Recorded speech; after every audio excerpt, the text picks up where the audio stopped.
그것도 이제 주제가 건강보험 보장성이라는 주제로 어떻게 보면은 지난 이제 5년간의 이제 건강보험 보장성 강화 정책이 이제 대한 평가라고 볼 수 있죠. 그러니까 평가하는 시간을 갖고 이제 앞으로 어떻게 해야 될 거냐 이런 문제도 조금 이제 논의를 해주시면은 좋지 않나 하는 생각을 하는. 오늘 뉴스 보니까 뭐 보건복지부에서 새로운 건강보험 보장성 플랜을 또 발표를 했더라고요. 물론 이제 새 정부 하에 또 의료 패널은 계속될 거고 그에 따라 또 새로운 변화를 분석할 거라고 생각합니다. 그래서 이번 세션을 이제 시작을 하겠습니다. 발표 시간은 한 15분 내외로 해주시면 좋을 것 같고요. 첫 번째 발표는 서울대학교 신유경 박사님이에요. 그죠? 서울대학교 신유경 선생님. 민간의료보험이 외래 고가 영상 검사 이용에 미치는 영향. 건강보험 보장성 강화 정책에 따라서 이제 민영보험에서 이제 고가 영상 검사를 얼마나 많이 하느냐 이제 그거 이제 분석하신 것 같아요. 중요한 발표인 겁니다. 도영경 교수님하고 같이 이제 하시고 있는 두 번째는 고려대학교 이종민 선생님께서 건강보험 보장성 강화 정책이 저소득 고령층 의료에 미치는 영향. 또 세 번째 발표는 역시 이제 고려대학교의 지성민 선생님이 2017년 근보보장성 강화 대책 정책평가 조금 좀 포괄적인 관점에서 분석을 하신 것 같아요. 그래서 이제 마이크로 한 것부터 이제 조금 이제 범위를 넓혀가면서 이제 주제가 이렇게 잘 정해진 것 같습니다. 그래서 발표 듣고 토론하는 신유경 선생님 먼저 나오셔가지고 발제 부탁드립니다. 네, 시작하겠습니다. 저는 서울대학교 의과대학 의료관리학교실에서 이제 민간의료보험이 외래 고가 영상 검사 이용에 미치는 영향, 건강보험 보장성 강화 정책에 따른 변화를 중심으로 살펴본 신유경이라고 합니다. 우선 이 연구를 시작하게 된 계기를 먼저 말씀드리면은 이제 작년부터 시작해가지고 이제 문재인 케어가 계속 이슈가 됐었잖아요. 이게 뭐 과잉 이용이냐 아니면 필수 의료에 대한 적절한 이제 가격 감소를 해줌으로써 필수 의료에 대한 의료 접근성을 향상시키는 거냐라고 문제가 많이 됐었는데 이제 제가 중요하다고 생각한 거는 구체적으로 이 MRI 의사결정이 어떻게 이루어지는지 임상 현장에서 의사들이 어떤 결정들을 하게 되는지 구체적으로 파악을 해야 된다고 생각을 했고 그래서 많은 인터뷰들을 진행을 했습니다. 그 과정에서 약간 알게 된 것이 이제 실손의료보험이 실제로 문재인 케어 이전과 이후에 있어서 의사들이 의사결정을 하는 데 있어서 조금 다른 역할을 할 수 있겠다라는 걸 이제 포착을 하게 되었고 이거를 좀 구체적인 데이터, 퀀티테이티브 어널리시스를 통해서 확인할 수 있지는 않을까 하는 데서 차관을 해가지고 시작을 하게 된 연구고요. 그렇게 간략한 연구 배경을 말씀드렸지만 이제 전체적인 이제 의료 경제학의 흐름 내에서 이 연구를 어떻게 이해시킬까에 대해서 설명을 드리겠습니다. 일단 사회보험 체계에서 민간의료보험이 의료 이용에 미치는 영향은 정책적으로 매우 중요한 것으로 여겨지고 있습니다. 첫째는 효율성의 문제가 있는데요. 일단 기본적으로 이제 국민건강보험 시스템을 비롯해가지고 여러 국가들이 비용 분담, 코스트 쉐어링을 통해서 이제 불필요한 의료를 줄이려는 노력을 하고 있습니다. 근데 민간의료보험이 이제 급여를 제공을 하게 되면은 그 급여 항목의 본인 부담금이 감소하게 되고 그 일종의 비용 분담 감소를 통한 과잉 이용을 이제 억제하려고 했던 게 오히려 증가하는 효율성의 문제가 발생할 수 있죠. 근데 또 아니면 역으로 이제 형평성의 문제가 발생할 수 있는데 이제 민간의료보험 구매 능력이 없는 저소득층뿐만 아니라 이제 고령, 이제 기존에 질병이 있는 사람들 같은 경우에는 이제 민간의료보험의 혜택을 받지 못하게 되면서 상대적으로 민간의료보험이 없는, 그러니까 있는 사람들에 비해서 의료 이용을 못하게 되는 문제가 발생하게 됩니다.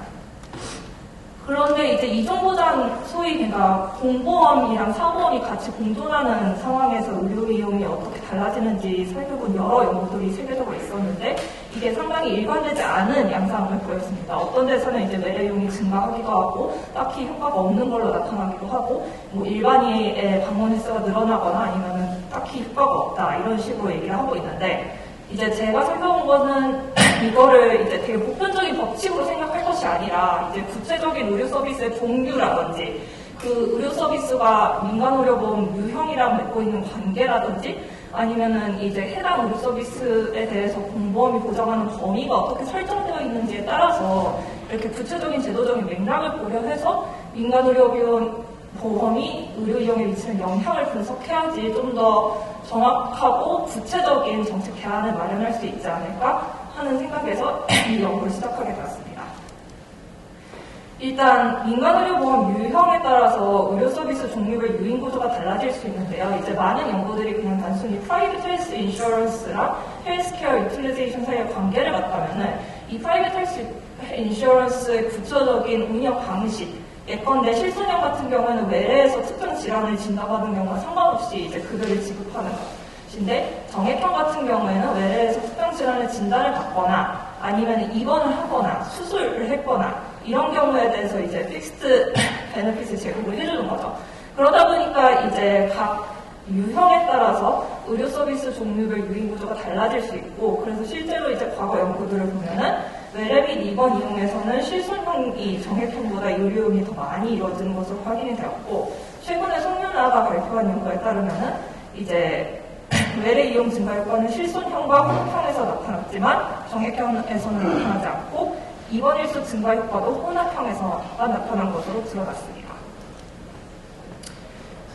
제가 아까 공보험의 보장 범위를 고려하는 것도 이제 민간의료보험이 의료이용에 미치는 영향을 고려할 때 중요하다고 얘기를 했는데요. 구체적인 예시를 살펴보도록 하겠습니다. 이제 문재인 케어가 도입이 되면서 MRI 가격이 기존에 40만 원이었는데 이것의 본인 부담이 원래는 100%, 기급여인 경우에는 100%였습니다. 실손보험 가입자가 있지 않는 경우, 실손보험이 있지 않는 경우에는 이제 그 보장성 강화 정책 이후에 본인 부담이 20%로 되면서 총 비용이 32만 원 감소된 거죠. 실손보험 가입자 입장에서 보면은 보장성 강화 전에는 이제 본인 부담이 20%면서 8만 원만 이제 내면 됐던 반면에 보장성 강화 정책 이후에는 1.6만 원만 내면 돼서 이제 본인 부담금이 6.4만 원밖에 감소하지 않았습니다. 이렇게 상대적인 차이를 봤을 때 우리는 이제 미가입자에서 더 많은 의료 이용이 증가할 거라고, 그러니까 보장성 강화 정책 이후를 비교해 봤을 때 생각을 해볼 수 있죠. 근데 이게 정액형 같은 경우에는 오히려 실손형보다는 미가입자에 좀 더 가까운 의료 이용 행태를 보일 거라고 예상을 해볼 수 있고, 그렇기 때문에 공보험 보장범위 확대 이후에 이제 민간의료보험 유형에 따라서도 본인 부담금 감소가 차이가 날 수 있고, 그렇기 때문에 의료 이용의 변화도 차이가 날 거라고 예상해 볼 수 있습니다. 다음으로 이제 대체기급여 서비스에 대한 의사유인 수요 증가도 함께 고민을 해봐야 되는데요. 예컨대 이제 비급여 가격이 감소하게 되면 의사들이 소득을 보존하기 위해서 만약에 의사유인 수요가 존재한다는 가정하에 이제 의료 이용량을 단순히 MRI뿐만 아니라 뭐 다른 고가 영상검사에 대해서 이용량을 늘릴 수 있습니다. 그렇게 되면은 이제 기존에 실손형이 없는 환자들에 대해서 의사들이 유인을 하는 것보다 실손형으로 이제 지분 능력이 어느 정도 있는 환자들을 유인을 하는 게 좀 더 손쉬울 수 있기 때문에 이제 원래 문재인 케어가 이제 민간보험 가입자, 미가입자 사이의 격차를 줄일 거라고 예상을 했다면은 오히려 보장성 강화 정책 이후에도 줄이지 않는 효과가 나타날 수 있겠죠. 그러니까 이렇게 되게 다양한 구체적인 메커니즘을 고려를 하게 되면은 이게 민간의료보험이 의료이용을 증가시키냐 안 증가시키냐의 문제가 되게 단순한 문제가 아니라는 것을 예상해 볼 수 있습니다. 그래서 본 연구의 목적은 민간의료보험의 유형이 외래 고가 영상검사 이용에 미치는 영향을 건강보험 보장성 강화 정책 전후로 비교하는 것이었습니다. 그래서 구체적인 연구 거슬로는 연구 질문으로는 민간의료보험 가입이 외래 고가 영상검사의 이용을 증가시키느냐, 그러니까 일반적인 질문인 거죠. 두 번째로는 실손형 가입이 외래 국가영상검사 이용을 정액형 가입에 비해서 더 많이 증가시킬 것이다 라는 게 두 번째 가설이었고, 세 번째 가설은 이제 건강보험 보장성 강화 정책으로 인해서 아까 말씀드렸던 그런 메커니즘들, 그리고 또 저희가 생각하지 못한 메커니즘들이 있을 수 있겠지만 그 효과들이 합쳐지면은 이제 앞서 질문했던 실손형 가입과 정액형 가입이 외래 국가 영상검사 이용을 증가시키냐 아니면은 뭐 증가시키지 않느냐 하는 거를 확인해 보려고 했습니다. 그래서 자료는 이제 2018년 1기 건강보험 보장성 강화 정책 전 자료와 2019년 2기 보장성 강화 정책 후의 한국 의료 패널 자료를 사용하였고요. 연구 대상은 19세 이상 65세 미만으로 설정하였는데, 이것은 이제 65세 이상이나 19세 미만 같은 경우는 민간 의료보험을 실제로 가입한 사람들의 수 비율이 확연히 적어서 비교에 적절하지 않다고 판단하여 제외하였습니다. 이제 한국의료 패널 자료 같은 경우에는 기존의 뭐 건강보험 청구 자료나 행정 자료로 하기 어려운 요인들을 확인 가능하다는 점에서 되게 좋은 면이 있고요. 예컨대 고가 영상 검사 이용 여부뿐만 아니라 민간의료보험 가입 여부도 개인 수준 단위에서 함께 확인할 수가 있고, 그리고 청구 자료 같은 경우에는 이제 급여 항목만 포함을 하고 있는데 이제 비급여 항목에 대해서도 함께 확인할 수 있다는 장점이 있습니다. 또한 영수증 및 진료 내역서, 연말정산 자료를 수집함으로써 그런 리콜 바이스를 최소화할 수 있다는 장점도 있습니다. 그래서 통계 분석은 이제 선형 확률 모형을 사용을 했고요. 이거는 이제 결과 변수를 고가 영상검사 이용 여부로 설정하고, 주요 설명 변수는 민간의료보험 유형, 통제 변수는 이제 앤더슨 행동 모형을 참고해서 의료 패널 조사에서 확인할 수 있는 변수들을 사용하였습니다. 여기서 한 가지 유의할 점은 민간의료보험 유형을 이제 미가입, 정액형 단독, 실손형, 혼합형 포함으로 구분을 하였다는 것인데요. 이제 실제로 사실 보험회사들이 실손형을 가입하게 하는 이유가 이제 환자들을 유인을 하기 위해서 하는 목적도 크고, 이게 실손형을 가입자들 중에는 대부분이 혼합형으로 포함이 되어 있어서 이렇게 구분을 할 필요가 없다고 생각한 것도 있고요. 특히나 이제 앞서 말씀드렸던 메커니즘들을 고려를 해봤을 때 실손형을 한 개라도 갖고 있는 사람이라면은 왜 고가 영상검사 이용을 더 많이 할 것이라고 생각했던 이론적인 이유 때문에 이런 식으로 설명 변수를 구분하였습니다. 그래서 저희가 이제 알고 싶은 거는 이 표의 마지널 이펙트를 채우는 것이라고 할 수 있겠습니다. 그래서 연구 결과를 말씀드리면은 일단 첫 번째 연구 대상자 특성을 설명드리겠습니다. 이제 주의해야 할 것은 2018년 데이터와 2019년 데이터가 서로 다른 표본이라는 점인데요.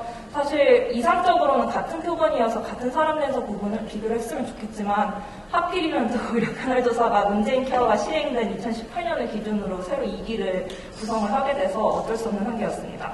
그래서 대상자 특성을 보면은 이제 연령이랑 건강 수준이 결국에는 역선택이라든지 의료 이용과 관련해서 되게 중요한 요소라고 할 수 있는데, 이제 2018년과 2019년에 다소 차이가 있지만 그렇게 큰 차이가 나지는 않는다고 판단을 했고요. 특히나 이제 연령 같은 경우에는 미가입자랑 실손형에서 좀 낮은 편을 보였고, 주관적 건강 수준이 나쁜 거는 이제 미가입자에서 가장 많은 비율을 보였고, 만성질환이 있음은 정액형에서 가장 큰 비율을 보였다는 점에 유의를 해야겠습니다. 일단 프로드 레이트부터 살펴보자면은 외래 고가 영상검사 이용 비율은 정액형 단독에서 가장 큰 것으로 나타났고, 미가입자에서 가장 낮은 것으로 나타났습니다. 그리고 예상과 같이 보장성 강화 정책 이후 외래 고가 영상검사 이용의 비율이 전체적으로 증가하였다는 것을 확인할 수 있고요. 다만 교란 요인을 통제하지 않은 경우에는 정액형 단독의 한계 효과가 실손형의 한계 효과보다 큰 것으로 나타났다는 것을 확인할 수 있습니다. 근데 이제 교란 요인을 이제 보정을 하게 되면은 2018년 기준으로는 정액형 단독과 실손형의 한계 효과가 2.2%포인트로 동일했다면은 이제 2019년이 되면서는 정액형 단독의 한계 효과는 0.9%포인트로 감소하고, 실손형의 한계 효과는 2.3%포인트로 어느 정도 일정하게 유지된다는 것을 확인할 수 있습니다.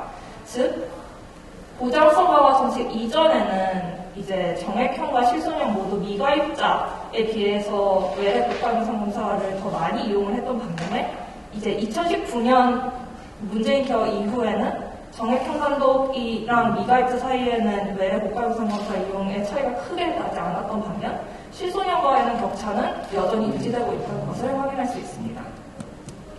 왜 이런 이유가 나타났을까? 왜 이런 현상이 나타났을까를 생각을 해보면은 사실 저희가 질적 연구를 통해서 더 자세히 알 수 있으면 좋겠지만 연령 구성대만 봤을 때 연령대별로 보면은 이제 전체적으로 실손형에서 미가입자보다 그 외래 국가영상검사 이용을 더 많이 하는 것으로 나타납니다. 그런데 2018년과 2019년을 봤을 때 이제 완전 젊은 연령층 그리고 완전 고연령층 사이에 좀 많은 차이가 나타났다는 것을 확인할 수 있습니다. 예컨대 19세에서 29세 같은 경우에는 2019년이 되면서 실손과 미가입 사이의 격차가 훨씬 더 벌어졌다는 것을 확인할 수 있고요. 60에서 65세 같은 경우에는 이제 미가입자들이 외래 국가영상검사를 이용을 더 많이 하게 되면서 정액형과 그 실손형 사이의 격차를 따라잡게 됐다는 것을 확인을 할 수가 있습니다. 그래서 어쨌든 이러한 것들이 종합적으로 작용해서 앞서 말씀드렸던 변화가 나타난 것으로 추정이 됩니다.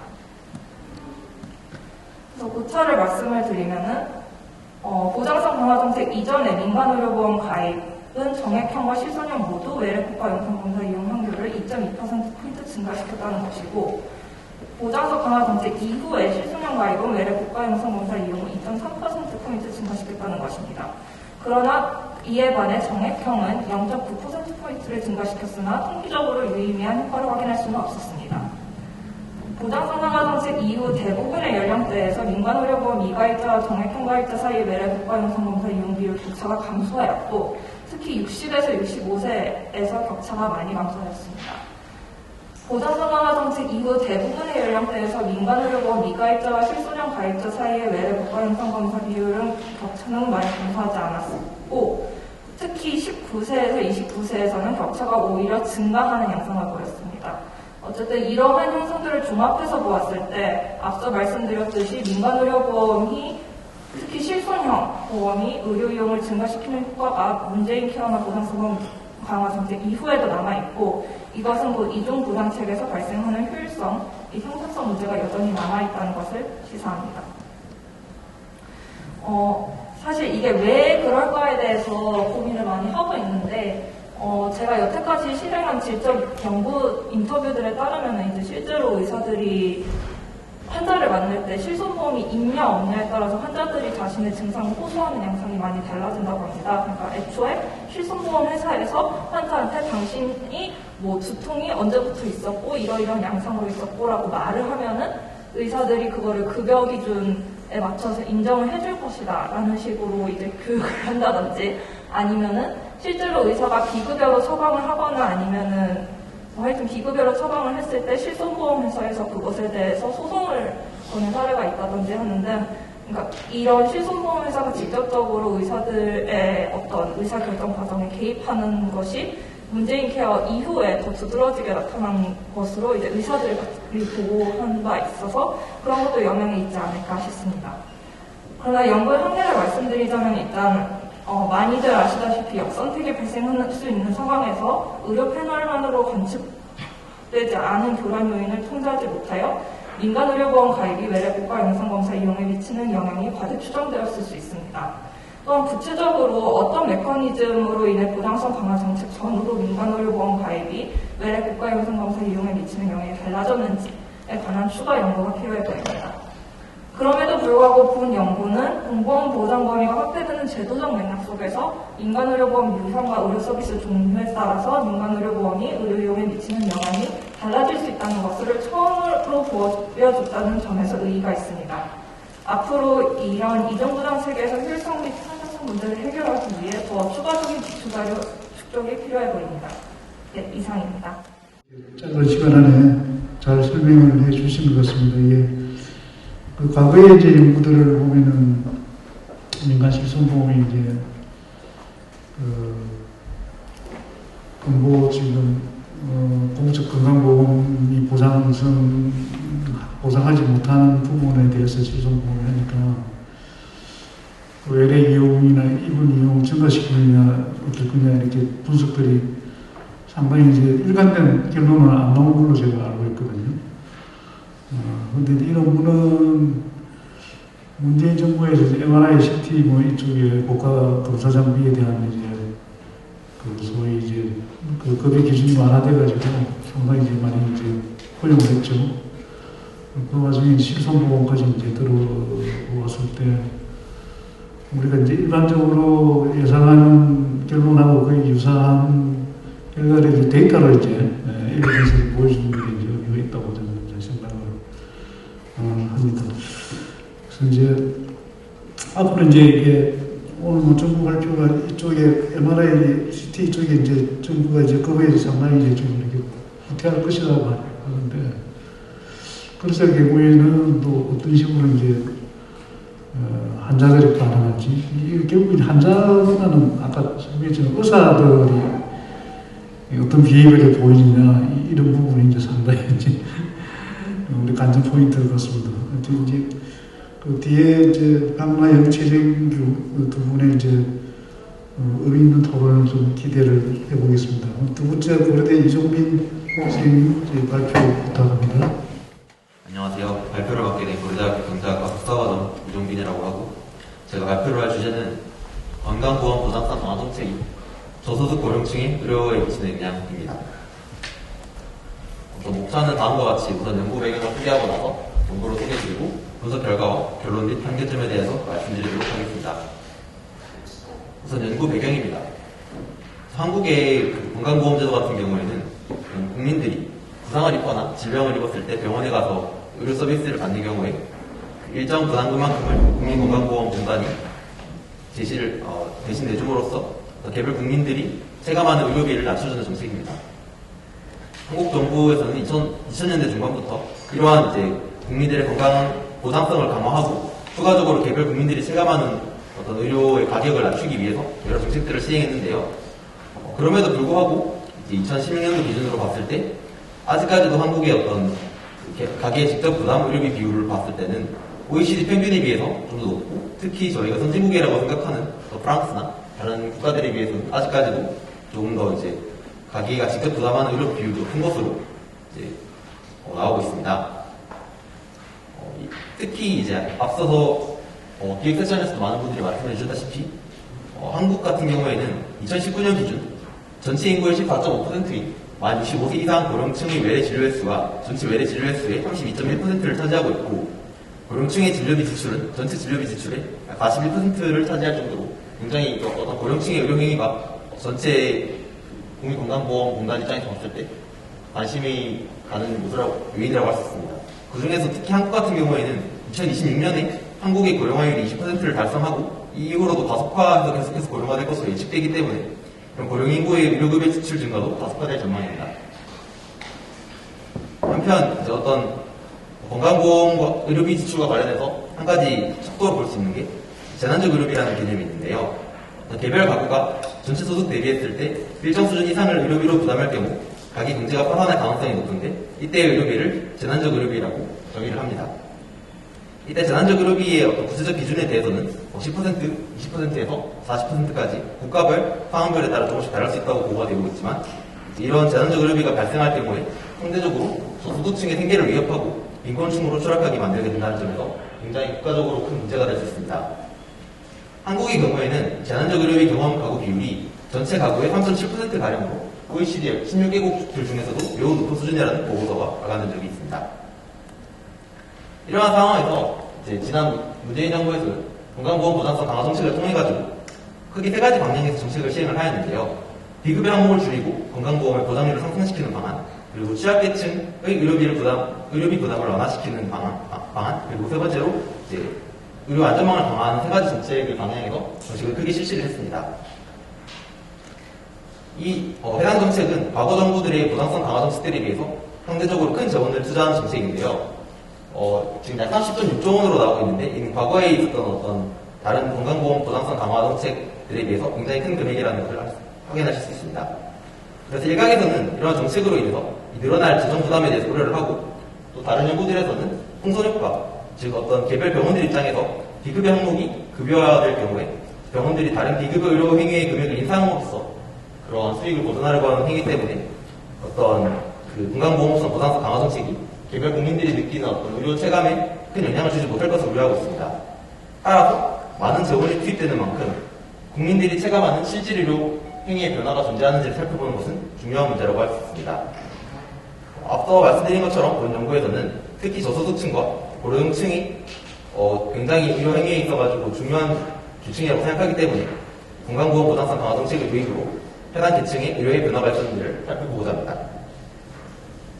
선인 연구 조사를 간략하게 말씀드리자면 기본적으로 한국의 경우에는 저소득 가구일수록 그리고 연령으로는 고령대일수록 이제 그 의료비 부담, 재난적 의료비 발생 비율이 높았다는 연구가 있었고요.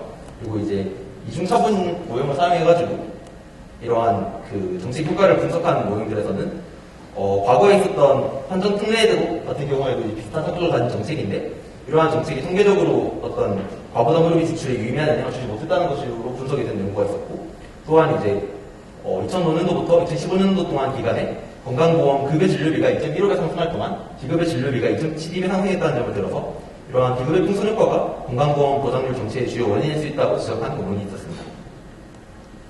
저의 연구를 소개를 하자면은 우선 제가 사용한 데이터 같은 경우에는 한국의료패널의 2013년도부터 2018년도까지 6년간 데이터를 사용하였고, 연구 목적에 부합하면서 매년 설문에만 표본들을 대상으로 균형 패널을 구축하였습니다. 이때 분석 대상은 앞서 말씀드린 것처럼 저소득 고령층인 10분위 기준 3분위 이하면서 이제 고령층에 준하는 1948년생부터 52년생, 그리고 54년생부터 58년생까지 474명, 319가구에 대해서 분석을 시행하였습니다. 이 부분에 대해서는 이따가 조금 더 말씀드리도록 하겠습니다. 제가 해당 연구에서 관심 대상으로 가지고 있는 어떤 종속 변수의 경우에는 재난적 의료비 지출 여부와 주관적 건강평가 상태, 외진 횟수, 의료비 부담 등에 미치는 영향을 살펴보고자 합니다.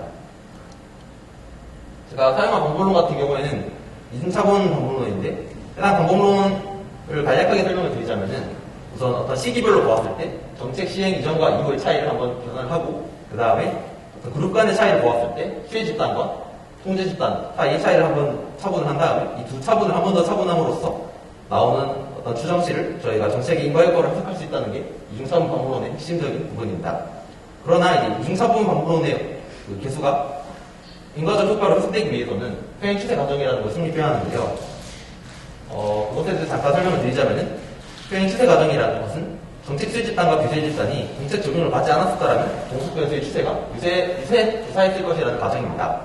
이러한 과정은 약간 그래프에서 보시면은 이 빨간 집단, 빨간 선으로 표현된 어떤 종속 변수가 이 트리트먼트 그룹, 즉 수혜 집단의 그 아웃컴이고, 초록색이 즉 컨트롤 그룹의 아웃컴일 때 실제로 저희에게 관측되는 것은 이 빨간색 선과 초록색 선이지만 이 빨간색 선이 만약에 정책이 없었더라면 빨간색 점선처럼 움직였었을 것이라는 가정이 충족되어야 하는 것입니다. 그러나 이 경우에 살짝 문제가 생길 수 있는 부분이 보상성 강화 정책의 경우에는 모두 만 65세 이상 고령층에 대해 가지고 고령층에 대한 정책이 시행이 됩니다. 그럼 이 경우에 저희가 통제 집단을 어떻게 잡아야 적절할 것인지에 대한 논의가 필요한데, 이 과정에서 저는 이제 앞서서 그 많은 교수님들께서 언급해 주신 대로 이 의료행위에 있어가지고 가장 큰 영향을 주는 관측되는 변수 중 하나인 이 나이에 주목을 했습니다. 그래서 만 64세가 갑자기 만 65세가 됐을 때 이제 불연속적으로 건강이 안 좋아지거나 좋아질 이유가 없기 때문에 만 64세와 만 66세를 비교하고 만 63세와 만 67세의 건강 상태가 급격하게 안 좋아질 어떤 구조적인 요인이 별로 없다면은 이제 이런 평행 추세 과정이 성립할 수 있을 것이라고 생각을 해서 통제 집단을 만 65세보다 조금만 더 젊은 집단을 만 60세에서 만 64세로 통제함으로써 어떤 정책 수혜 여부 외에 급격한 건강 변화나 의료 행위의 변화가 발생하는 것을 막고자 하였습니다. 그래서 이러한 저의 그 셋업이 맞는지를 확인하기 위해서 후에 이제 다음과 같은 회기식에서 알파에서 95% 신뢰 구간 그래프를 통해서 평행 추세 과정이 성립한지를 확인하고자 했습니다. 우선 제가 사용한 변수들 같은 경우에는 크게 가구 단위 변수와 개인 단위 변수가 있는데, 재난적 의료비 같은 경우에는 크게 20%에서 30%, 40%를 전부 다 종속 변수로 사용하였고, 보잉 같은 경우에는 2018년도 기준으로 만 65세 이상이면 1의 값을 가지는 더미 변수로 설정을 하였습니다. 소득 분위와 지불능 같은 경우에도 의료 패널에 있는 데이터를 가지고 사용을 했습니다. 기본적으로 제가 사용한 모델들에서는 패널 보정 효과 모형을 사용함으로써 한 개인 혹은 한 가구 내에서 관측되지 않는 시간 불편 변수들을 제거하였습니다. 또한 종속 변수가 재난적 의료비 발생 여부일 경우에는 보정 효과 로짓 모형을 사용했고, 중환적 극강 평가 상태인 경우에는 보정 효과 순서형 로짓 모형을 사용했습니다. 또한 종속 변수가 개인에 대한 변수일 때와 가구에 대한 변수일 때의 분석을 모두 시행하였고, 특히 이제 어떤 고령층, 저소득 고령층 가구 같은 경우에 가구 안의 숫자가 한 명인 경우와 두 명인 경우가 굉장히 어떤 의료 행위의 패턴이라던가 아니면 다른 행동 양식에 있어가지고 이례적일 수 있다는 점에 주목해서 가구원 숫자별로 정책 효과도 추가적으로 시행하였습니다. 그래서 기초 통계량을 보시면은 앞에서 말씀드렸던 것처럼 만 60세에서 64세까지 그룹이 지금 올드 그룹이고, 그 25세부터 29세까지 그룹이 올드 그룹인데, 지금 보시면은 연간 지불 능력 같은 경우에는 올드 그룹이 조금 더 높고, 외래 진료 횟수나 재난지 그룹이 기준 같은 경우에는 올드 그룹이 살짝 더 높지만, 전반적으로 봤을 때 큰 차이는 관찰되지 않는 걸 확인할 수가 있습니다. 분석 결과를 말씀을 드리도록 하겠습니다. 앞서 말씀드렸다시피 평행 추세를 보셨을 때 어떤 가구 단위의 종속 변수는 모든 종속 변수에 대해 가지고 안정적으로 알파이시 90% 컨피던스 인터벌 안에 다 들어오는 걸 확인할 수가 있고, 이제 개인 단위일 때 같은 경우에는 이제 외래 진료 횟수나 개인 의료비 같은 경우에 특정 연도에서 살짝 걸리는 부분이 있긴 하지만 나머지 부분에 대해서는 전부 무난하게 들어오시는 걸 확인할 수가 있습니다. 추정 결과 같은 경우를 보시면은 가구 단위 분석 결과에서는 이 정책으로 인해 가지고 어떤 재난적 의료비나 가구 의료비에 통계적으로 유의미한 결과가 주지 못하는 것으로 나타났습니다.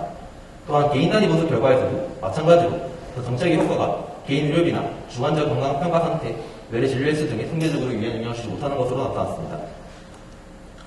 그러나 앞서 말씀드렸다시피 가구원 숫자에 따라서 이제 분석을 좀 더 세부적으로 해보았을 때 가구원 숫자가 한 명인 가구들에 대해 가지고는 어떤 정책으로 인해서 가구 의료비가 57만 원 정도 올라가는 것으로, 연간 의료비가 50만 원 정도 올라가는 것으로 확인이 되었고, 또한 재난적 의료비가 발생하는 어떤 비중 자체도 통계적으로 유의미한 양의 값을 주는 것으로 확인되었습니다.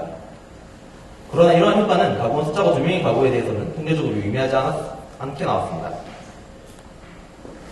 또한 이제 앞서 말씀드렸던 것처럼 개인 단위 분석 결과에서도 가구원 숫자가 한 명인 가구는 가구가 개인에 대한 데이터가 똑같기 때문에 개인 의료비에 주는 통계적 영향은 여전히 똑같이 나왔고, 가구원 숫자가 2명인 경우에는 외래 진료 횟수에 있어가지고 통계적으로 유의미하게 외래 진료 횟수가 증가한 것으로 나타났습니다.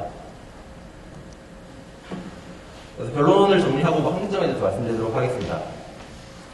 해당 연구는 이중차분 반론을 사용해가지고 건강보험 보장성 강화 정책이 저소득층 고령 인구의 의료행위에 미치는 영향을 분석했습니다.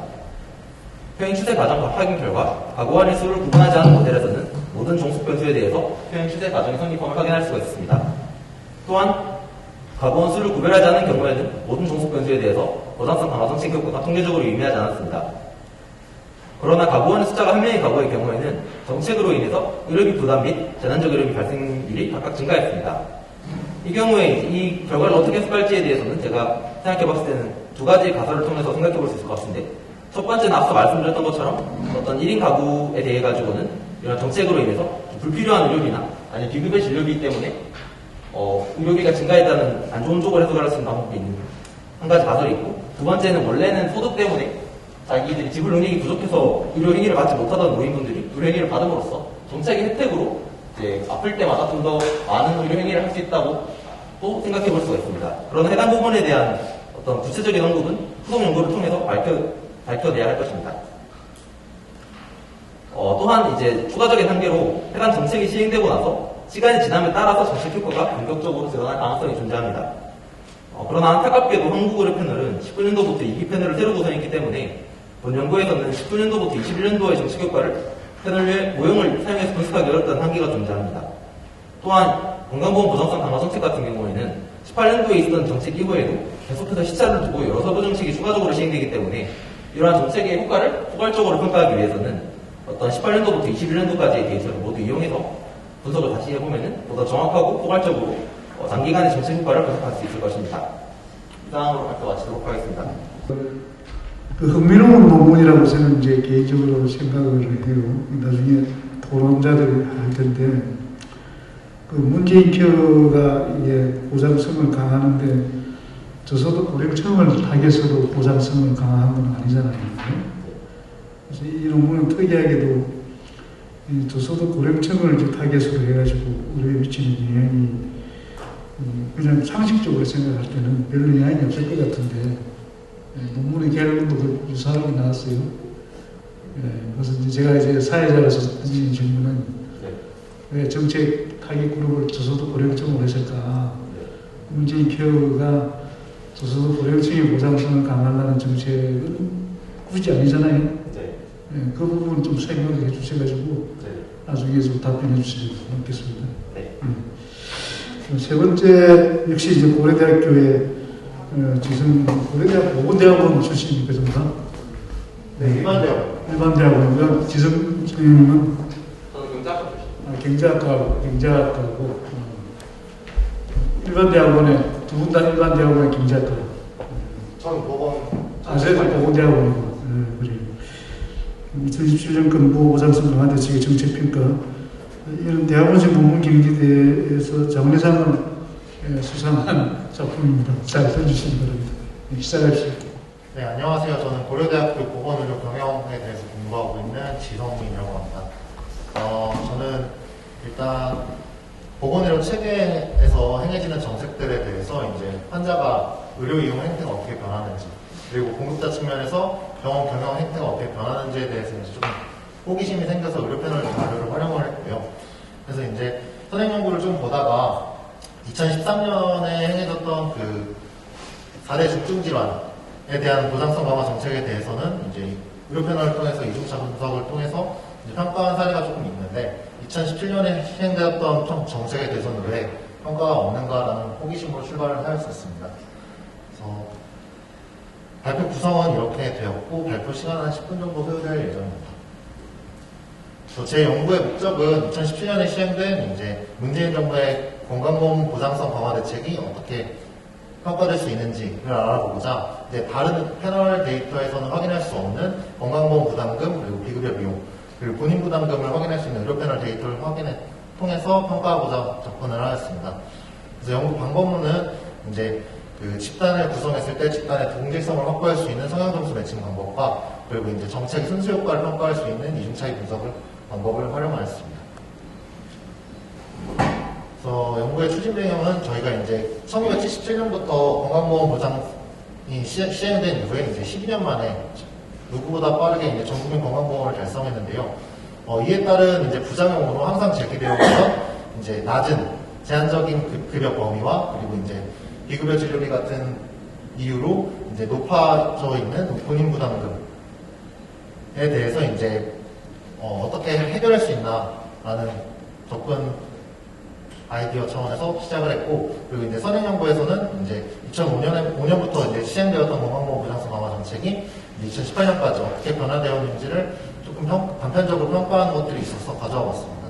그래서 이제 건강보험 보장률의 경우에는 2004년에 비해서 2019년에 이제 61.3%에서 64.2%로 2.9% 증가하였고, 그리고 이제 경상의료비 대비 가계 직접 부담 비율이 2004년 38.8%에서 2019년 31.4%로 7.4% 감소하여 정책적 효과가 미비하지만 있다고 평가되고 있었습니다. 그래서 이제 제가 중심적으로 이제 평가를 하고 싶었던 부분은 2017년에 시행되었던 이제 문재인 정부의 건강보험 보장성 강화 대책이었는데요.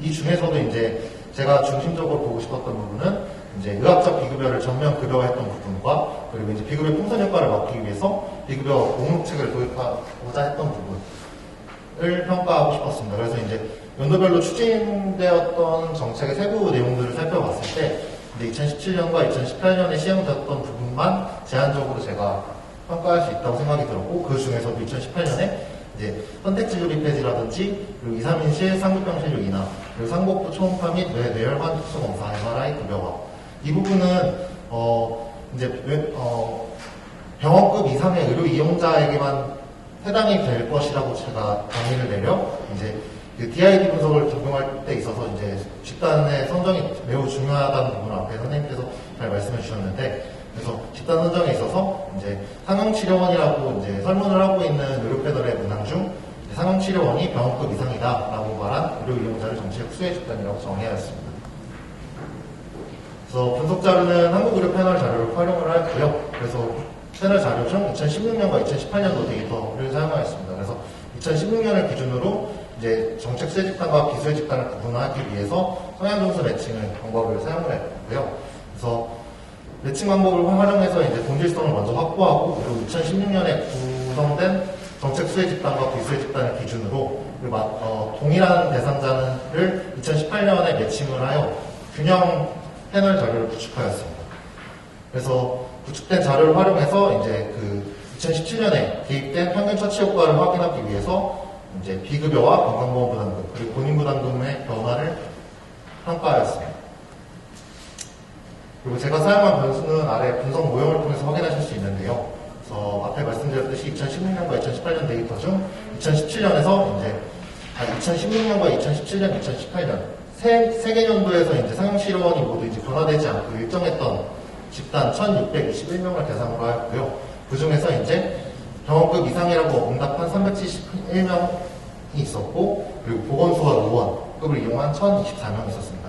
그래서 일단 병원급 이상이라고 응답한 371명을 기준으로 이제 PS 매칭, 그래서 동질성 확보를 위해서 아래 보이시는 소인성 요인과 가능성 요인, 필요 요인 세 가지의 그 앤더슨 모형의 기준점을 활용해서 이제 동질성을 확보하였습니다.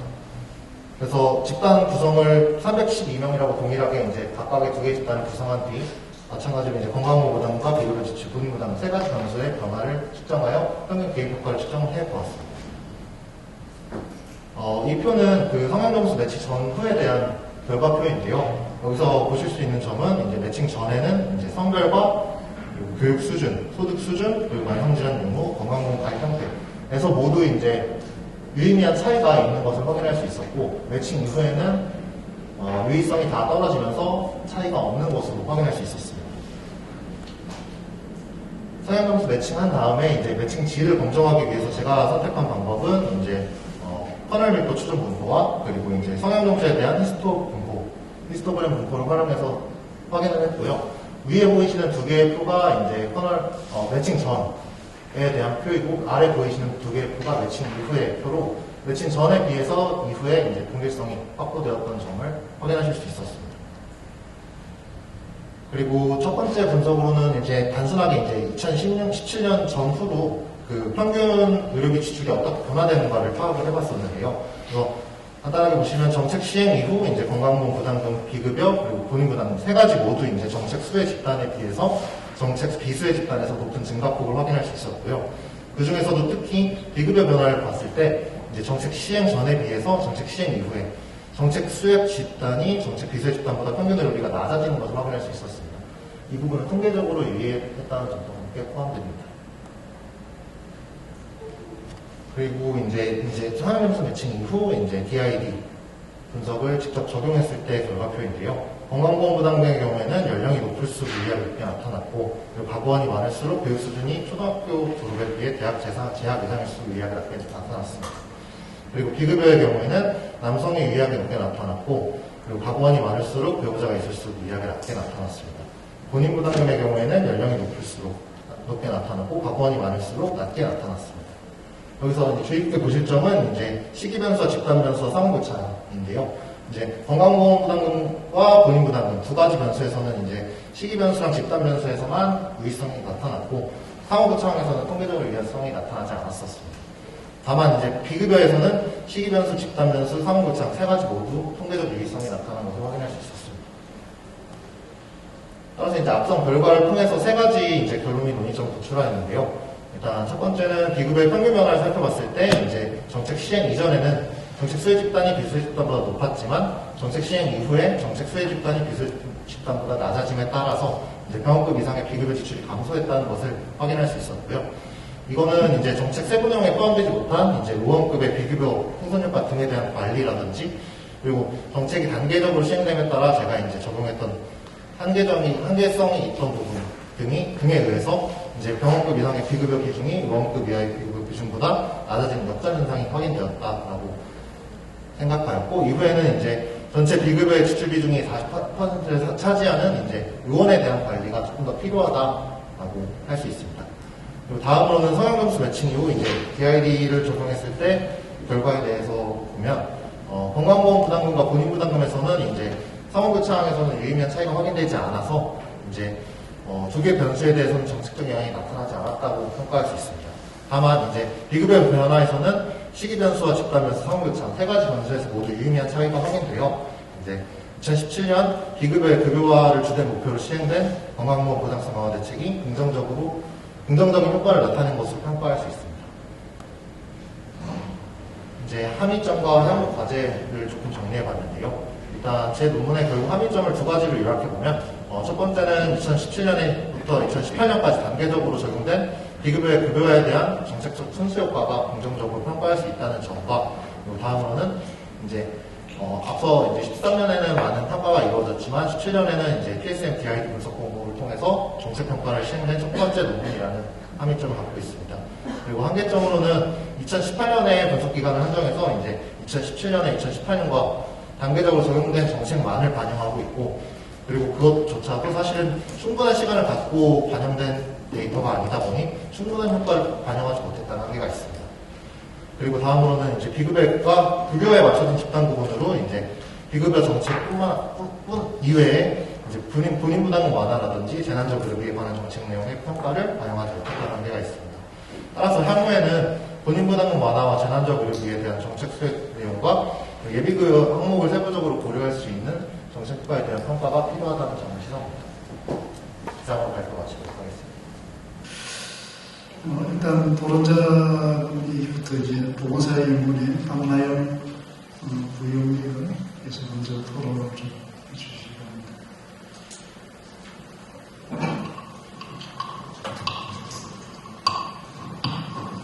네, 안녕하세요. 보건사회연구원의 박나영입니다. 세 분의 발표 잘 들었고요. 이제 저희가 처음에 자료만 봤을 때 조금 이해가 안 되던 부분을 오늘 발표를 통해서 설명을 대부분 해주셔서 제가 질문 드리고 싶어서 준비했던 내용들을 이제 조금 많이 해소가 된 것 같습니다. 그리고 준비해온 내용을 기반으로 해서 몇 가지 좀 문의를 드리고 싶습니다. 일단 첫 번째 이제 발표에서 민간 의료보험에 대한 미래국가 영상 검사에 미치는 영향을 잘 살펴봤고요. 사실 이제 앞서서 선행연구에서 최근에 진행됐던 연구에서 정액형과 실손형을 모두 포함해서 봤던 연구들이 있었는데 이 부분이 연구 분석에서 이제 세분화돼서 제가 이제 수치로 보이지 않았던 부분이 조금 의문이 있었거든요. 그래서 아까 발표하실 때 혼합도 역시 고려를 하셨다고 하셨는데 이제 그런 부분에 대한 설명이 좀 추가적으로 들었으면 좋겠다는 생각이 들었고요. 그리고 이제 아무래도 분석을 정책 전과 후를 비교할 때 2018년과 2019년을 이제 기준으로 보셨는데 조금 더 효과를 볼 수 있었다면 그 과거 2017년 자료를 활용하는 것도 방법이지 않았을까라는 생각을 했습니다. 그러면 시간 차이를 좀 가져갈 수도 있었을 거고 이제 그런 대상자에서 조금 더 확연한 차이가 보여지지 않았을까라는 이제 생각을 하게 됐습니다. 그리고 한편으로 이제 아까 그림 1번에서 설명해 주셨던 이제 연령대별로 조금 다르게 나타나는 부분들이 처음에 발표 자료를 받았을 때는 이제 이 부분에 대한 이제 연구 결과나 고찰이 조금 없어서 이제 그 부분들이 궁금했는데 발표를 해 주시면서 이제 그런 부분을 좀 설명해 주셔가지고 이해가 됐고요. 향후에 이제 그런 부분들이 이제 논문 안에서도 좀 고찰 내용으로 같이 담아주시면 이해하는 데 도움이 되지 않을까 싶습니다. 그리고 이제 대상자 선정에 있어서 이제 그 응답 사례 분석 유형을 살펴봤을 때 맨 마지막이 주관적 건강 상태에 대한 기준이 나오더라고요. 이게 그 전체적인 연구에서는 거의 양적 자료 중심으로 분석을 하셨는데 그 주관적 건강에 대한 결집값이 있고 그걸 왜 구분하셨는지에 대한 이유가 이제 궁금합니다. 또한 이제 세 번째 발표와 마찬가지로 어떻게 보면 PSM 매칭을 세 번째 발표에서는 시도를 하셨는데 지금 자료는 패널 자료이지만 이제 기수가 끊겼고 그렇기 때문에 조금 PSM 매칭으로도 볼 수 있어서 충분히 보셨을 고민을 하셨을 것 같은데 보지 않았던 이유에 대해서도 조금 들으면 좋을 것 같습니다. 그리고 마지막으로 제가 너무 많이 말씀드린 것 같은데 마지막으로 이제 그런 비가입자들이 의료 이용을 하지 않은 것에 대해서 이제 질적 연구도 하고 계신다고 하셨는데 아무래도 이제 정책 변화가 있음에도 불구하고 가지고 있지 않은 이제 민간 의료비를 갖고 있지 않아서 대상자 스스로가 이제 심리적 장벽이라든지 이런 부분들로 인해서 접근성이 오히려 계속적으로 정보 리터러시라든지 이런 부분이 떨어져서 느끼는 것들도 있을 것 같아서요. 그런 부분도 연구하실 때 같이 포함해서 살펴봐 주시면 좋을 것 같습니다. 두 번째 발표 잘 들었고요. 이제 건강보험의 이제 보장성 강화 정책이 이제 저소득층 고령층에 미치는 그런 의료 영향을 살펴보신 걸로 살펴봤습니다. 그래서 결과 변수로 의료비 지출 여부라든지 잠깐만요. 혹시 좀 소리가 울리지 않습니까? 그래도 나름 옆에 있어서 전달. 잘 전달되네요. 좀 멀리서 그러면은 네. 저 포디움에 가서 토론하셔도 좋습니다. 클리어하게 안 들리면은 발제자분들 다 들리시니까 그럼 됐습니다. 이어서 말씀드리겠습니다. 잘 들리시나요? 네. 두 번째 발표에서는 이제 재난적 의료비 지출 여부, 주관적 건강 상태, 그리고 외래 방문 횟수라든지 이런 의료비 부담을 이제 살펴본 연구를 이제 살펴봤고 그 결과에 따라서는 정책적 효과가 나타나지 않은 것으로 밝혀졌습니다. 그리고 근데 이제 이런 부분들을 이제 살펴보면서 나름대로 그 고령층 인구를 대상으로 했을 때 그 대조군을 설정하는 게 굉장히 깊은 고민이 있었을 거라고 봐지고요. 그래서 이제 가장 그나마 연령대가 가까운 60세와 64세를 이제 살펴본 것을 연구에서 이제 보여주셨습니다. 그리고 이제 이런 부분들을 이제 평행 추세를 통해서 이제 두 분간에 성향 미칭을 하지 않았으나 그 이유가 이제 그러니까 비슷하게 추세가 나올 거라고 이제 DID 가설을 통해서 이제 입증해 주셨고요. 이제 그럼에도 불구하고 이제 고령층에서 이제 적용된 강화 정책 자체가 그 시기적으로 봤을 때 치매 진단 중심으로 많이 들어가 있었고 그런 치매로 인한 의료비의 지출은 65세 이상에서 굉장히 상당히 높게 나타날 걸로 예상이 됩니다.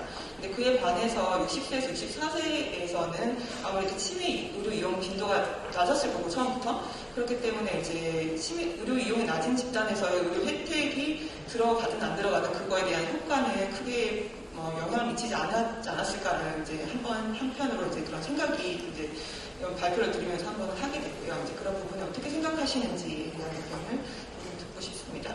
그리고 이제 아무래도 자료의 한계도 언급하셨고 그 자료 한계로 인해서 이제 18년도까지만 이제 살펴본 것들에 대해서 조금 아쉬움이 있었고 이제 앞으로 추후에 이제 특히나 이제 정권 초기에 대한 그런 보장성 강화에 대한 정책을 거의 평가를 하신 거기 때문에 이후에도 이제 하반기 쪽으로 봤을 때 굉장히 많은 보장성 강화가 있었으니까 그런 부분들을 조금 더 고려해서 이제 추후 분석이 들어가면 좋지 않을까라고 생각이 되었습니다.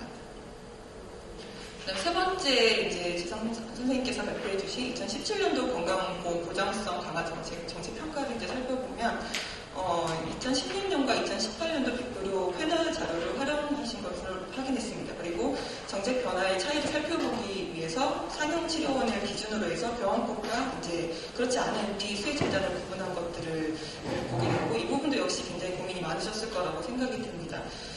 그리고 그렇지만 이제 아무래도 정책적으로 MRI라든지 CT 그런 부분들이 병원급에서 많이 이제 발생하고 있긴 하지만 의원급에서도 마찬가지로 비의료가 굉장히 높게 나타나고 있어서 이 부분에 있어서 조금 더 고찰해서 논리적인 의견이 더 들어가야 되지 않을까라는 생각이 들었습니다. 마이크를 조금 네. 가까이 네. 소리를 들리는데 네. 저 녹음하시는 분이 잘안 되는 것 같아요. 죄송합니다. 클리어하게 들리고 죄송합니다. 그래서 본 연구에서는 2017년도의 정책 변화가 주로 사실 이제 본 연구에서 말하고 있는 2017년도의 정책 변화 주로 사실 15세 이하의 입원 진료비 부담 완화라든지 중증 치매라든지 이런 쪽으로 많이 이제 정책 변화가 있었는데 그 2017년도에 대한 주장, 2017년도에만 한정해서 병원급에 정책적 수혜가 있다고 주장하기에는 다소 한계가 있을 것으로 보여서 그런 부분도 이제 향후에 정책 변화를 조금 연도별로, 시기별로 왜 그런지를 좀 설명해 주시면 조금 이해가 되지 않을까 싶고요.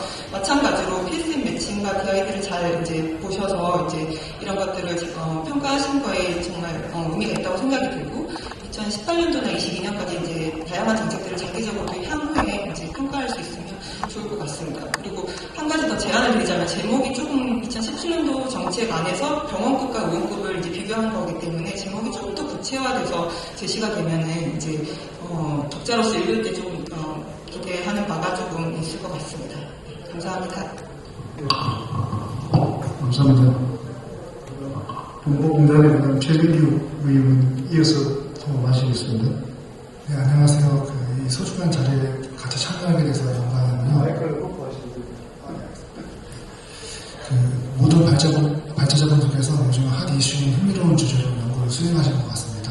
먼저 민간보험이 외래 국가 영상 검사 이용에 미치는 영향을 분석하신 연구를 보면은 근래 민간보험과 건강보험의 관계에 관한 뉴스 보도가 많이 나오고 있습니다. 예를 들어서 백내장 수술 급증이라든가 실손 민간보험과 보험부담 상한제 이중 모량 관련된 이슈가 많이 나오고 있는데, 그래서 좀 관심 있게 보았는데, 먼저 첫 번째는 대상자를 65세 미만으로 한정한 이유에 대해서 여쭤보고 싶고요. 그리고 두 번째는 아까 전에 말씀하셨는데 건강보험 보장성 강화 정책 이전이라고 정의한 2018년도에는 10월 달에 뇌내혈관, 경부혈관, MRI가 급여가 돼서 2018년도 자료 대신에 2017년도 자료를 활용했으면 좀 더 연구 결과가 드라마틱하게 나오지 않았을까라는 생각을 했고요. 그리고 세 번째는 연구 과정을 3번에서 언급하신 건강보험 보장성 강화 정책 전후에 민간보험이 외래 국가 영상 검사 이용에 미친 영향의 차이를 보신다고 하셨는데, 표 2에서 민간보험 이익 가입자의 외래 국가 영상 검사에 대한 의료 이용이 정액형과 실손형에 비해서 급격히 증가하는 것하고, 표 3에서 2019년도에 민간보험 미가입자와 정액형 가입자의 외래 국가 영상 검사에 대한 의료용이 차이가 없는 걸 도출하게 된 걸 봤는데, 이것은 건강보험 보장성 강화 정책이 국가 영상 검사에 대한 적극성을 향상시켰다고 기여한다고 봅니다. 그래서 이러한 내용을 위주로 연구 결과에 대한 해석과 연구 결과에 기반한 정책 제안을 좀 보강이 더 필요해 보인다고 말씀을 드리려고 했는데, 설명에서 그런 언급을 추가로 제가 받았던 슬라이드 외에 오늘 발표하신 내용에 그걸 추가하셨더라고요. 그래서 잘 정리된 것 같고요. 그 다음에 네 번째, 이 분야에서 관심이 많으시다면 아까 전에도 맨 처음에 목적에서 대체 비급여, 그 다음에 비급여의 풍선 효과를 보신다고 하셨는데, 여기서는 그렇게 딱히 보이지가 않고 대부분 이 조사 변수가 검사, 영상 검사에 대한 내용이기 때문에 이러한 대체 비급여나 비급여 풍선 효과는 검사 아닌 치료제를 등의 다른 항목에서 발생이 많이 되기 때문에 그런 영향을 보고자 한다면 추가적으로 연구를 제안드리고 싶은 게 있는데, 비급여를 확인할 수 있는 의료 필요를 작업해가지고 실손보험 가입 여부에 따라서 풍선 효과가 차이가 나는지 확인하기 위해서는 비급여 관련 의료비가 증가한 현상을 말하는데, 비급여를 확인할 수 있는 의료 패널 자료를 활용해서 실손 민간보험 가입 여부에 따라서 풍선 효과가 의료비에서 이런 영상 검사가 아니라 전체 의료비에서 차이가 나는지 확인해 볼 필요가 있다고 생각을 합니다. 그리고 두 번째, 건강보험 보장성 강화 정책이 저소득 고령층의 의료 이용에 미치는 영향을 연구에서는 세부 분석에서 가구원 수에 따라 의료비 부담이, 그 다음에 재난적 의료비에서 발생의 차이가 나는 게 좀 흥미로웠다고 보고요. 그 다음에 아까 전에도 말씀하셨는데 제목을 좀 명확하게 의료라는 내용 대신에 좀 포괄적인 내용에 대해서 좀 정확하게 해서 제목만 봐도 이분께서 뭘 연구를 하시는지에 대해서 좀 알았으면 좋겠다는 생각이 들었고, 그 다음에 아까 전에도 좌장님께서 말씀하셨는데 보장성 강화 정책의 수혜 집단이 65세 이상 고령층이라고 정의한 이유가 고령층 대상으로 한 정책의 효과를 대상으로 해서 보신 것 같은데, 여기서 보시면 이제 아마 전체 의료비에서 그거 관련된 의료비는 거의 비중이 얼마 되지 않을 것 같아서 이거보다는 차라리 전체 건강 청구 자료를 대상으로 해서 보는 게 아마 더 효과가 나올 것 같고요.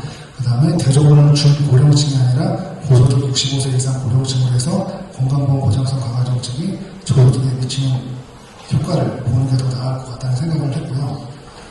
그 다음 환자분과 아까 대조군의 기초 통계량 차이가 별로 없다고 말씀하셨는데, 좀 이걸 그렇게 하기 위해서는 유의 수준 같은 것들을 표현을 하고 제시를 해서 독자들이 좀 차이가 없다라는 것을 통계적으로 좀 확인을 할 수 있게끔 제시해 줬으면 좋겠다는 생각을 했고, 그 다음에 아까 분석 결과 부분을 평행 추세 모양에서 세로축 단위가 무엇인지 좀 궁금하고요.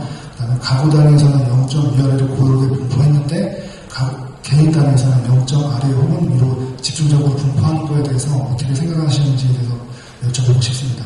그리고 세 번째 2017년도 건강보험 보장성 강화 대책의 정책 평가란 연구도 첫 번째 병원급 이상 요양기관을 대상으로 하는 비급여 급여와 관련된 정책의 효과를 파악하기 위해서 정책 수혜 집단을 상용치료원으로 병원급 이상 요양기관을 이용한 답변자를 응답자로 정리하셨는데 비수혜 집단에서도 상용치료원의 요양급이나 다른 거지만 중증 질환이 발생을 하면 병원급 이상 요양기관을 이용하는 환자들이기 때문에 좀 병원급 이상 요양기관을 이용하지 않는 집단이 아니라고 생각을 합니다. 그래서 좀 대조군 선정하는데 좀 문제가 있었던 것 같고, 그다음에 대조군을 선정할 때 이전의 연구에서는 암환자의 대조군을 선정할 때는 간장질환자, 간경화 등 그런 중증을 보정을 해서 하는 연구들이 있었고, 산정특례 수혜 집단의 대조군을 정의할 때는 산정특례에 관련된 진단 코드가 없는 환자로 정의하던가 이런 식으로 정의됐고요. 그다음에 결론에서 말씀하신 전체 비급여의 지출비 중에 48%를 차지하는 의원과 치과 의원이라고 언급된 내용이 있는데 그 문헌을 찾아보니까 외래문헌의 건강보험 보장률이 48.6%라는 언급을 인용하시는 것 같은데 확인 부탁을 드리고, 그다음에 비급여는 주로 종합병원급 이상의 요양기관에서 입원 영역에서 발생을 하기 때문에 좀 제 생각과는 좀 다르게 제시된 것 같아서 확인 부탁드립니다. 그리고 세 번째는 의료인력 관련 진료비를 분석할 때 앤더슨 의료인력 행동 모델에서 이네이블링 팩터인 민간보험 가용 요구도 설명변수로 포함이 되면 좀 더 풍부한 얘기를 할 수 있을 것 같다는 생각을 했습니다. 네, 이상입니다. 네, 감사합니다. 혹시 블로그에서 질문하신 분 계신가요? 네, 소속과 이름을 밝혀주시고 마이크 좀 전달해 주시기 바랍니다.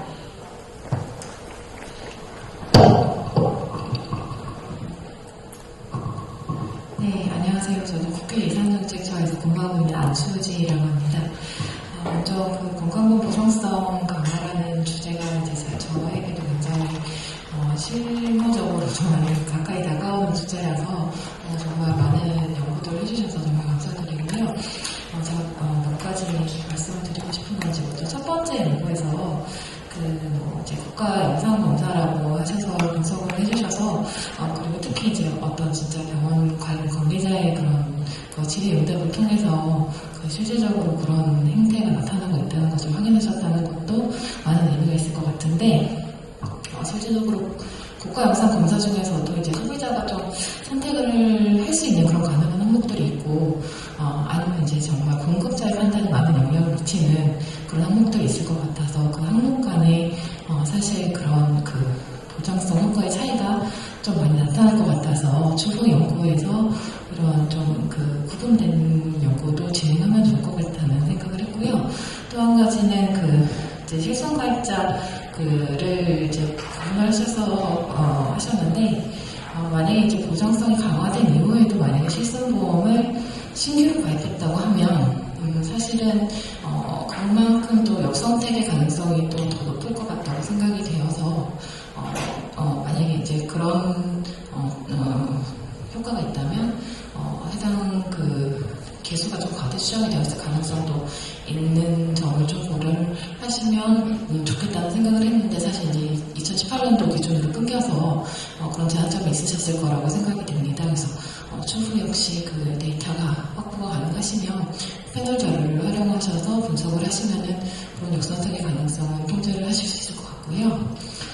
그리고 두 번째 연구에서 물론 자장님도 말씀 주시고 최종규 박사님도 말씀을 주셨지만 이게 지금 저소득층, 고령층을 타겟으로 하셨는데 실제 아까 말씀 주셨다시피 이제 18년 이후에 고령층을 대상으로 한 재정 투입이 그렇게 많지 않았다는 것을 고려하면 만약에 저소득층을 타겟팅을 하신다면 이게 본인부담 상한제라든지 자연적 의료비에 대해서는 이제 저소득층에 대한 완화 정책을 썼기 때문에 그런 부분이 분석이 되는 부분이 가능할 것 같은데, 사실 이제 이 부분이 본인부담 상한제라든지 제한적 의료비가 실제적으로 가입자가 신청을 했을 때 사후 환급이 되는 부분이 많아서 한국의료 패널 자료를 활용을 했을 때 과연 이러한 환급 받은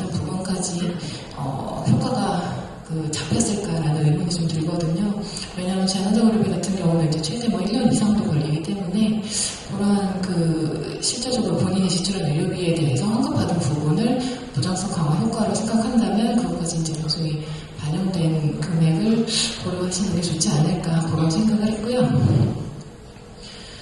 그 다음에 그 세 번째 발표도 정말 좋은 연구라고 생각을 했는데요. 거기서 이제 상용치료원에 대한 응답을 기준으로 트리트먼트 그룹과 컨트롤 그룹을 구분을 하셨는데 일단 상용치료원을 병원급 이상으로 지정한 이용자와 보건소원 및 의원으로 지정한 이용자 간에 이미 질환의 특성이나 중증도 특성이 많이 다른 그룹이었을 것으로 생각이 되어서 일단 만성질환을 통제 변수로 고려를 하시긴 했는데 그걸로는 이제 그 부분이 완벽하게 통제가 되지는 않았을 것 같다는 생각이 들어서 그런 중증도에 대한 고려도 해주셨으면 감사하겠습니다. 네, 이상입니다. 감사합니다. 예, 너무 감사합니다. 장시간까지 늦게까지 전화가지고 또 다른 분 계십니까? 예, 그래요. 네, 안녕하세요. 네, 안녕하세요. 저는 연세대학교 보건행정학과에서 연세대학교? 네. 조금 크게 말씀해 주세요. 네, 연세대학교 보건행정학과에서 이제 박사학위를 있는 정현우라고 합니다. 이제 오늘 많은 대학원 선생님들께서 되게 부장성 강화와 관련돼서 이제 많은 훌륭한 연구들을 해주셨는데요. 일단 그래서 오늘 저도 많이 배웠습니다. 우선 첫 번째 연구에서 이제 민간 의료보험이 이제 외래국가 영상검사 의료비용에 미치는 영향 이 연구에 해주셨는데 사실 저도 최근에 이제 민간 의료보험에 대해서 이제 연구를 이제 시작을 해서 보다 보니까 이게 우리나라는 민간보험에 가입해 있는 사람이 의료이용을 한다고 해서 무조건 다 급여를 받는 상황은 아니더라고요. 그래서 의료 패널 같은 경우에는 이제 보험금 수령 여부를 이제 볼 수 있는 변수가 있는데 그런 것을 이제 활용하는 것이 더 정확하게 의료 이용에 미치는 영향을 볼 수 있을 것이다라고 이제 생각이 드는 바가 있고, 그 다음에 이 민간 의료 보험에 우리나라에서 이제 가입해 있는 가구가 이제 거의 65에서 80% 정도로 되어 있는데 의료 패널에서도 그러면 이제 가입해 있지 않은 사람들은 거의 대부분 저소득층이거든요. 그래서 이게 민간 보험에 미가입해 있는 사람 대비 가입해 있는 사람의 의료 이용 이것들에 대한 의료 이용량이 더 높게 나타난다. 이거는 이제 민간 의료 보험의 효과라기보다는 이제 소득계층에 따른 효과라고도 이제 해석될 수 있는 여지가 있어서 물론 여기 소득 변수를 넣긴 했지만 이것도 연속형으로 넣고 그것을 이제 로그화를 취하고 하는 과정이 있었기 때문에 그 안에서 이제 저소득층은 이제 0으로 잡히고 그 뒤부터 이제 연속형 변수 값들이 이제 들어가기 때문에 그래서 효과가 그렇게 나올 수밖에 없는 그런 모습들일 수도 있겠다라는 생각이 들어서 조금 한번 생각을 해보셨으면 좋겠고요. 그 다음에 이제 재난적 의료비 같은 경우에는 이제 최근에 이제 제가 연구를 이제 많이 했었는데 재난적 의료비 발생이라고 하는 변수는 측정 지표는 사실 전체 인구 대비 발생 가구 비율 이걸로 보는 거기 때문에 시간에 따라서 표본수 샘플 수의 차이가 있으면 그것이 이제 정확하게 이제 부정성이라고 하는 것과 이제 결대로 이렇게 해석하기가 좀 어려운 부분이 있고 그래서 이제 대학 보충적인 지표로 이제 재난적 의료비 발생 강도라든가 이제 심각도 이런 것들이 있는데 그거는 이제 한번 살펴보셨으면 좋겠고 그러니까 이게 발생률로 하는 것은 이제 0, 1로 이렇게 보는 거기 때문에 예를 들어서 소득 대비 의료비 비중이 90%에서 거의 한 50%까지 떨어진 정도까지 한 40%가 감소했는데 이거는 이제 결국 역치를 넣지 못한 경우에는 이제 효과가 없는 걸로 나오고 오히려 20% 발생했다가 한 9%까지 떨어졌다. 이거는 효과가 있는 걸로 나오거든요. 그래서 이제 저는 이 결과 자체가 완전히 반대로 나와버릴 수도 있는 그런 문제가 있어서 그런 것들을 한번 잘 고려를 해보셨으면 좋겠습니다. 여기까지 하겠습니다. 감사합니다. 네, 감사합니다. 대사 없는 걸로 알겠습니다. 프로에서. 오늘 이제 단상에 이제 토론자 두 분하고 플로에 토론자 두 분하고 아주 많은 토론을 했습니다. 이게 논문을 이제 완성하는 데 상당히 많이 도움이 될 것 같습니다. 그래서 이제 발제자들 한 번씩 이 리스폰스할 기회를 드리겠습니다. 신유경 선생님부터 보내주시죠. 네, 오늘 주신 피드백 정말 감사하고 말씀해주신 대로 논문 작성하는 데 도움이 많이 될 것 같습니다.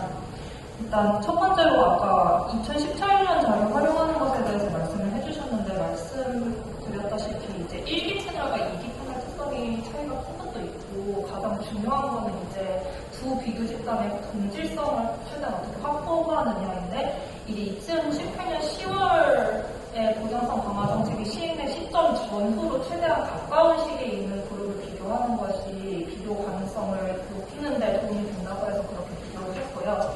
그리고 실제로 이제 2018년 자료 같은 경우는 말이 2018년이지만 이제 2018년 6월까지였나 그 의료 이용 조사 내역이 그렇게 설정이 되어 있어서 비교하는 데 무리가 없다고 생각을 했습니다.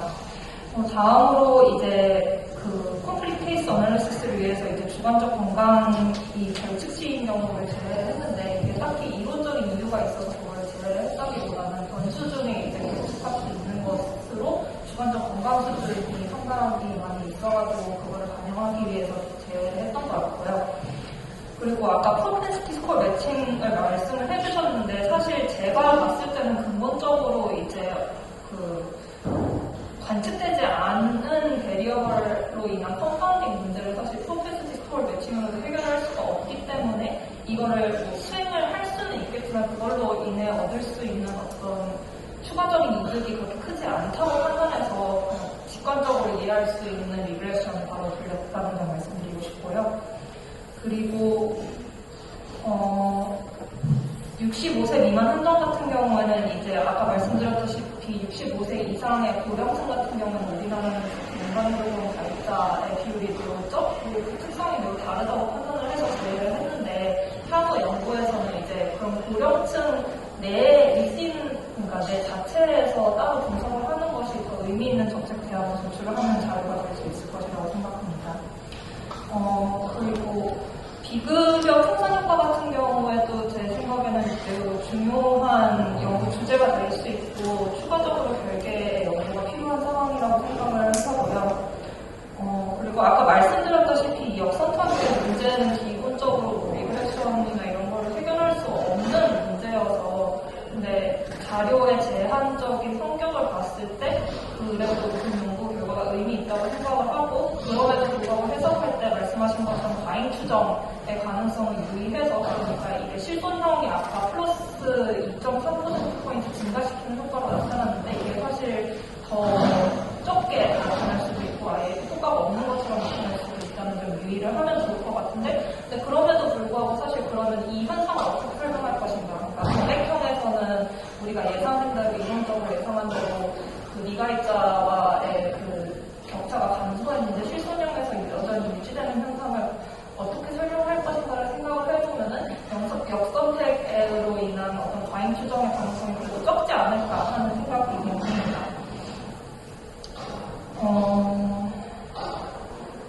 그리고 아까 선택 가능, 그러니까 환자 측이 선택할 수 있냐, 의사 측이 선택할 수 있냐의 문제를 말씀해 주셨는데, 저는 사실 우리나라에서 이 의료 이용과 관련해서 논의될 때 이제 이게 의사 측 요인이냐, 환자 측 요인이냐 자꾸 구분해서 보는 경향이 있는데, 이게 실제로 인터뷰를 하다 보면 그렇게 뚜렷하게 구분하기가 되게 어렵다는 것을 확인할 수 있습니다. 그러니까 환자 측이 이거를 억셉트를 하는 건지, 의사가 권유를 하는 건지, 그러니까 환자 특성에 따라서 또 의사가 좀 더 쉽게 권유를 할 수 있는 것도 있고, 근데 이거를 단순히 의사가 유인을 하는 거라고 볼 수 있냐. 근데 이게 사실 개량적인 페이퍼로는 사실 구분하기가 되게 어렵거든요. 예컨대 환자한테 실손보험 여부를 묻는 것에 따라서 이걸 의사 유인, 그러니까 실손보험 가입 여부를 물었다고 해서 이게 의사 유인이 작동하는 것을 볼 것이냐, 안 볼 것이냐. 이게 그냥 그 환자의 소득 수준을 고려를 해가지고 어떻게 보면은 그 필요를 종합해서 판단할 수 있는 것이어서 향후 연구에서는 이거를 좀 더 질적인 방식으로 접근을 하는 것이 필요하지 않을까 하는 생각이긴 합니다. 예. 이종민 교수님.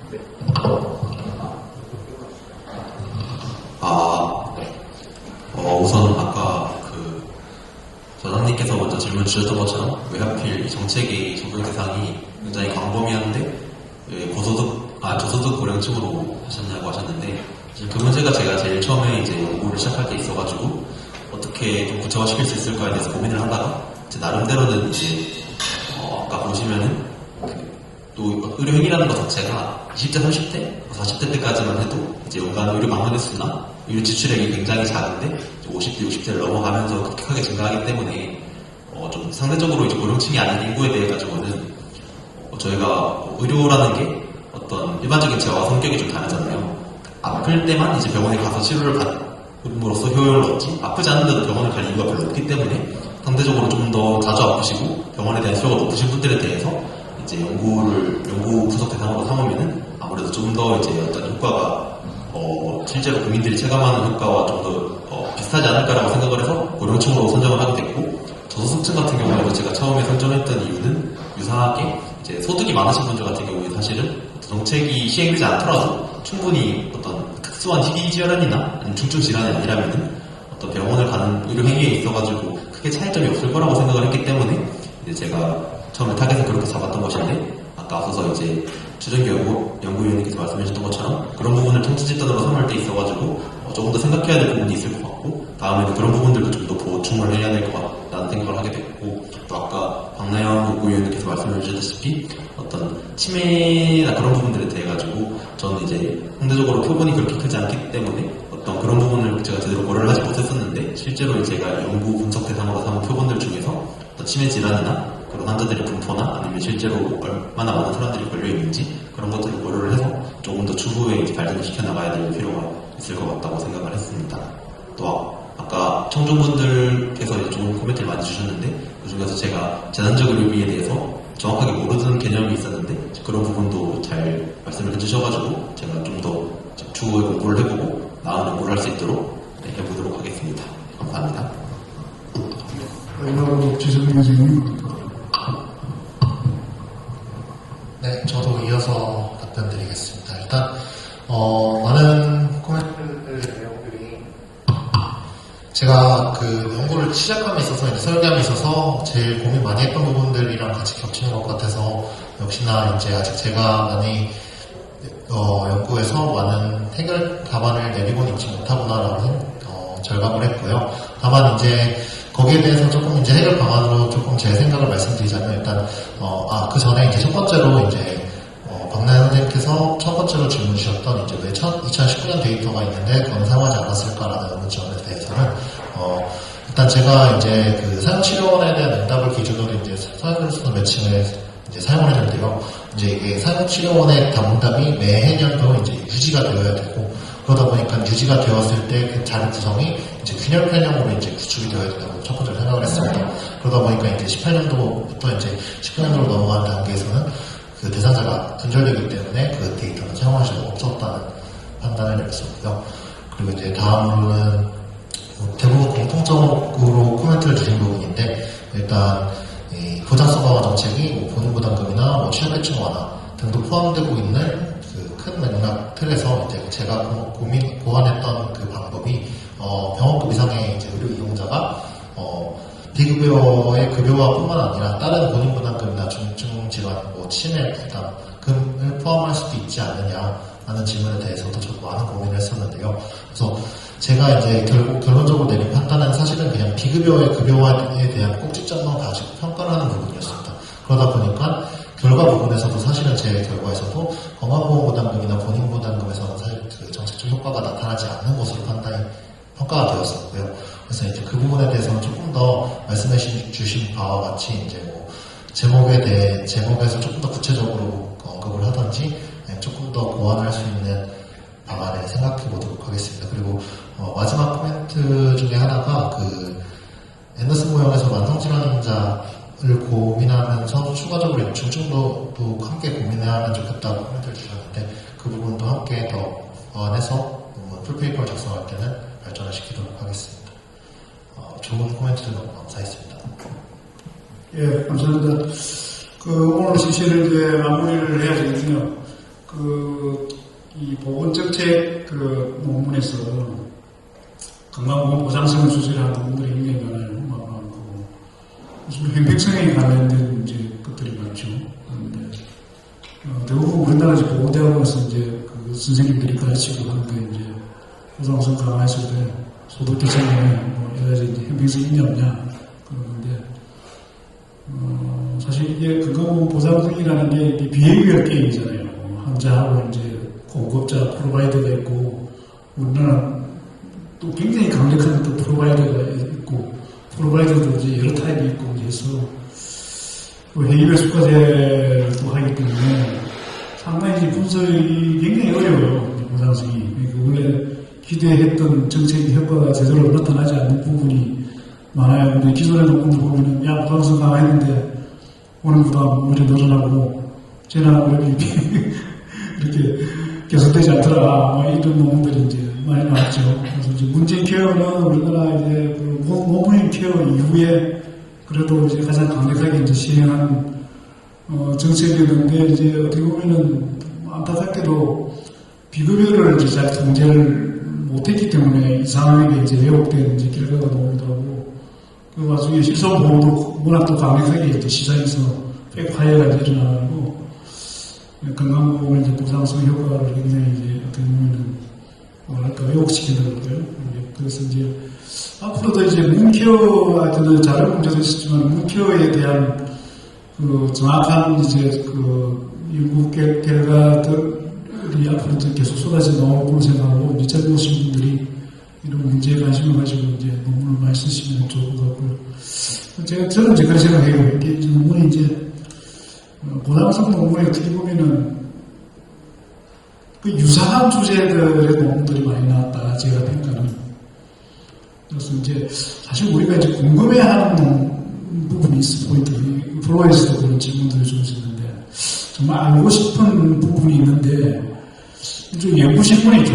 연구 질문을 한번 이게 반짝반짝하는 이렇게 힘들어 뽑히기도 있는 저런 학자들이 그런 그동안의 선배들이 해왔던 그 어떻게 보면 식상한 연구 질문 말고 그런 논문 질문을 가지고 좀 데이터와의 싸움이죠. 과연 그 데이터를 가지고 그 밝혀내는 게 쉽지는 않은데 그런 좀 이렇게 치열한 좀 투쟁을 좀 해볼 필요는 있지 않을까 그런 좀 생각을 좀 제가 해봤습니다. 저는 이제 거의 정년은 됐고요. 앞으로 미래가 여러분들의 분발을 기대합니다. 예, 감사합니다. 오늘 장시간 프로에서 열심히 나와주셔서 감사합니다. 인사 한번 마치겠습니다.